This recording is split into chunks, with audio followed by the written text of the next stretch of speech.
제가 영어를 가르치면서도 문해력이라는 것에 관심을 갖게 된 계기가 있습니다. 뭐 종종 말씀드렸기 때문에 오랜 구독자분들께서는 아시겠지만 제가 아이들을 가르쳤었잖아요. 다른 학원에서 혹은 유치원 때 너무나 이제 활자 읽기 위주의 파닉스 연습을 지나치게 많이 했다거나 사이트워드 연습을 인위적으로 너무 많이 한 친구들이 저를 만나러 오게 되었을 때 느끼게 되는 문제점이 하나 있었습니다.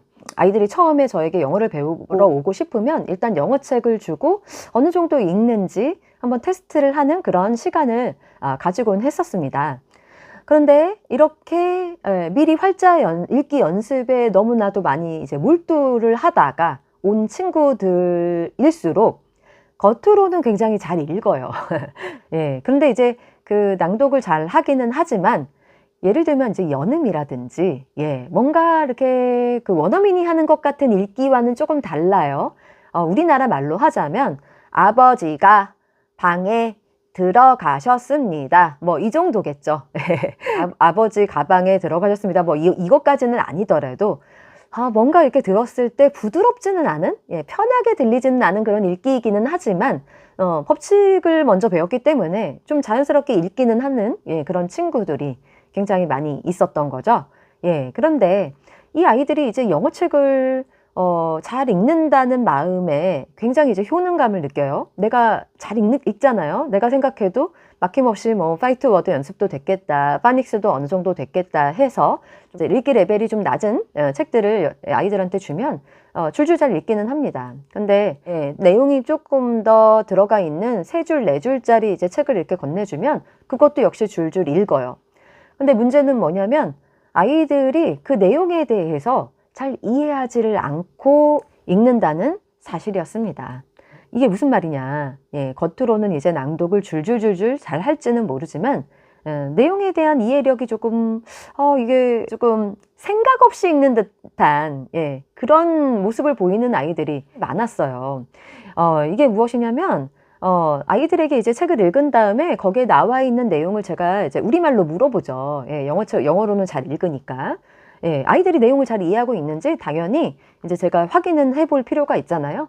근데 아이들이 그 책의 내용에 대해서 좀 어느 정도 자신감이 있는 아이들은 모국어 습득 방식으로 집에서 가정에서 충분히 많은 이제 듣기량을 채워주고 맥락 있는 영상 시청이라든지 맥락을 좀 이해하면서 하는 어떤 그런 활동들을 많이 해온 그런 친구들의 경우에는 내용을 잘 이해하고 거기에 대해서 답변도 잘 하는 반면 너무 활자 읽기 연습에 몰입된 그런 기관을 혹은 선생님과의 만남을 가져왔던 친구들은요, 오히려 책을 잘 이해하지 못하는 현상을 보였습니다. 근데 이게 이제 저만의 경험은 아니었던 것 같아요. 제가 예전에 이제 채널에서도 그런 말씀을 드리면 많은 분들이 비슷한 선생님들도 그런 이제 공감하시는 그런 댓글을 다실 때가 많으셨고요. 일본의 교육 전문가 이시다 가스노리라는 교육자의 어떤 그 책을 보니까요. 저하고 비슷한 이야기를 하시는 모습이 보이셔가지고 반갑더라고요. 근데 여러분은 안 그러시는지 모르겠는데요. 저도 이 영어를 아이들이 그냥 뜻은 생각하지 않고 그냥 활자 읽기, 이 해독 능력에만 너무 치우쳐서 읽는 이런 현상을 보면서 뭐 저의 옛날 모습이 좀 생각나기도 했어요. 이건 영어랑 상관이 없는 거죠. 그래서 옛날에 좀 책을 읽기는 읽는데 머릿속으로는 딴 생각을 할 때가 많았던 기억.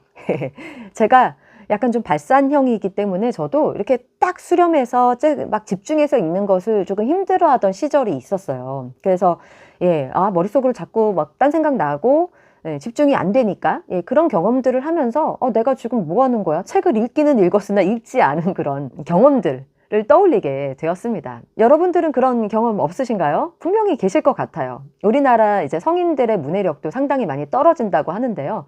왜냐하면 어른들도 나의 어떤 경험치와 맞지 않는 책을 읽거나 재미가 없는 책 같은 경우는 읽기는 읽고 싶은데 자꾸 머릿속에선 딴 생각이 나기 때문에 활자만 읽고 있는 그런 경험들 많이 해보셨을 거예요. 근데 이제 이 교수님도 비슷한 얘기를 하시더라고요. 그래서 이제 글자만 본인도 이렇게 따라가면서 읽고 있었다. 이렇게 얘기를 하네요. 초등학교 때부터 쭉 국어 실력이 엉망이었습니다. 게다가 고등학교 국어 시간에는 졸거나 딴짓을 하며 시간을 보내기 일쑤였습니다. 수업은 지루하고 교과서 내용도 재미없어 보여서 도통 흥미가 일지 않았습니다. 그때 저는 글자만 따라가며 읽고 있었습니다. 시험 문제의 답 찾기가 제게는 보물찾기를 할 때처럼 꼭꼭 숨겨진 의미를 찾아내는 일이기도 했어요. 그 의미를 파악하는 힘이 없으니 영어에서도 금방 한계가 드러났습니다. 뭐 수학도 마찬가지겠죠. 공식을 대입할 뿐 원리를 이해하지 못했습니다. 근데 이렇게 많은 어려움을 겪으셨던 분이 지금 어떻게 이제 30년 경력의 이제 교육 전문가가 되셨느냐? 어떤 결정적인 계기가 있으셨다고 해요. 그래서 그 부분 한번 읽어봐 드릴게요. 이제 국어 성적이 반년 만에 2배로 껑충 오른 것입니다. 어떻게 그런 일이 가능했을까요? 이분이 말씀하시는 이제 문해력이 껑충 뛰게 된 그런 계기는요. 바로 저도 이제 평소에 여러분들에게 강조해서 말씀을 드렸던 생각하는 힘이 생겼기 때문입니다. 의미를 파악하는 힘 덕분이었습니다. 이렇게 얘기를 하시더라고요. 생각하는 힘이 생기면 문해력이 따라오므로 성적도 오르기 마련입니다.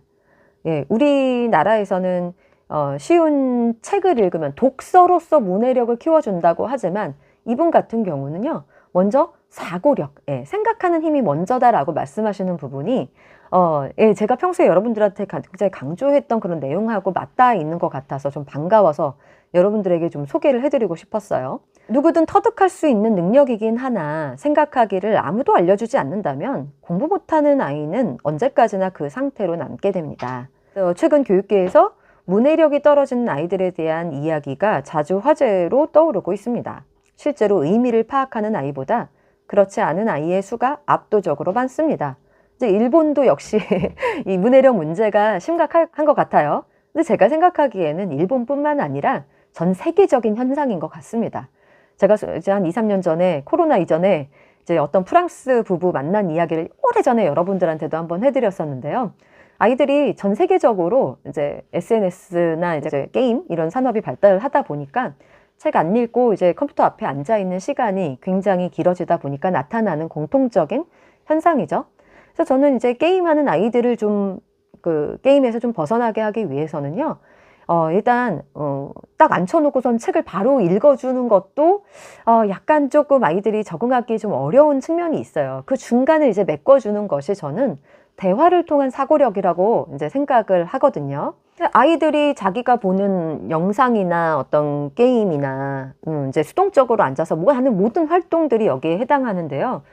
뭐 그냥 수동적으로 앉아서 학습하는 활동도 저는 뭐 크게 사고력을 이제 증진시켜주는 것하고는 그렇게 큰 관련은 없다고 생각해요.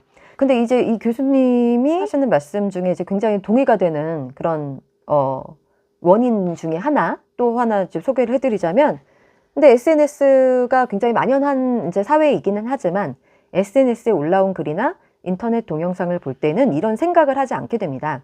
가장 대표적인 반응이 바로 의심하지 않는 것이다 라고 말씀을 하시네요.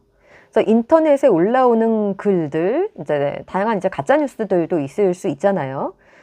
그리고 이제 책을 여러분들이 이제 다양하게 읽으시는 분들은 아시겠지만, 뭐 대학에 잘 가는 방법, 예를 들면 공부를 잘하는 방법 해도 굉장히 다양한 의견들이 있단 말이에요.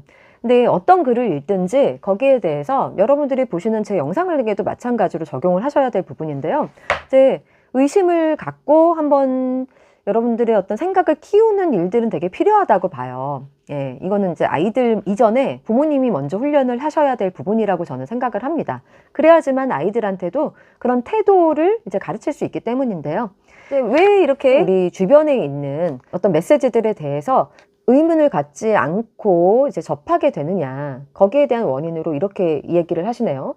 생각해야 할 것으로 대하지 않기 때문입니다. 근데 저는 이 부분이 이제 우리 교육에서도 조금 적용해야 될 부분이, 이 부분이 어떻게 보면은요, 학교에서도 이루어지고 있다라는 점이 굉장히 안타깝게 생각이 될 때가 있어요. 왜냐면 우리는 너무나 정답 찾기에만 몰입이 되어 있죠. 그래서 뭐 점수만 잘 나오면은 뭐 내가 많이 틀렸던 거 다시 쳐다보기가 싫은 것이 현실이고요. 그리고 내일이 시험이기 때문에 지금 시험 전날에 발견한 정말 생각하고 고민해야 될 부분들에 대해서는 그냥 일단 묻어두는 것이 너무나 당연한 어떤 문화라는 것, 이것이 굉장히 좀 아쉽게 느껴질 때가 많은데요. 예, 이 분도 이렇게 비슷하게 생각을 하시는 것 같아요. 그래서 아이뿐만이 아니라 어른들도 이렇게 생각을 하지 않고, 의미를 생각하지 않고 그냥 활자만 읽는 경우가 굉장히 많다 라고 얘기를 하시는 이 부분도 굉장히 공감이 되었습니다. 문해력을 만들어주는 것이 꼭 활자화된 어떤 텍스트다라는 어떤 그런 고정관념에서 좀 벗어나 보시기를 저는 좀 권해드리고 싶어요.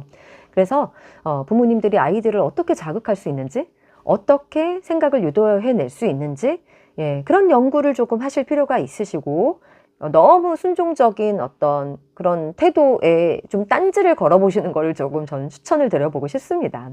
그래야지만 오히려 이제 미래 사회에서는 정말 이렇게 비판적인 사고 능력을 가졌을 때야 이것이 이제 창의력하고 연결되는 개념이거든요. 왜냐하면 창의력이라는 것은 남들이 생각하지 못한 것을 이게 꺼내 보이는 능력인데, 이제 우리나라에서는요, 예전하고는 달라서 굉장히 이제 창의적인 어떤 그런 산업이 발전하지 않으면 이제 인구도 많이 줄고, 그리고 이제 평생 직업이라는 것이 사라지는 시대이기 때문에 정말 우리 아이들의 평생의 미래 먹거리를 책임져주는 능력이 저는 이 창의력이라고 생각을 하거든요. 그렇기 때문에 이제 부모님들께서 조금 우리 아이들에게 정말 필요한 것이 무엇인지에 대해서 좀 객관적으로 좀 생각해 볼 필요가 있으시겠다라고 해서, 예, 저하고 좀 비슷한 생각을 가지신 이제 일본의 이 교육 전문가님의 책을 한번 소개를 해봐 드렸습니다. 네, 그러면 오늘은 이걸로 마치고요. 저는 또 다음 시간에 다른 교육적인 영감을 전해드릴 수 있는 이야기 가지고 돌아오는 걸로 하겠습니다. 네, 오늘도 시청해 주셔서 감사합니다.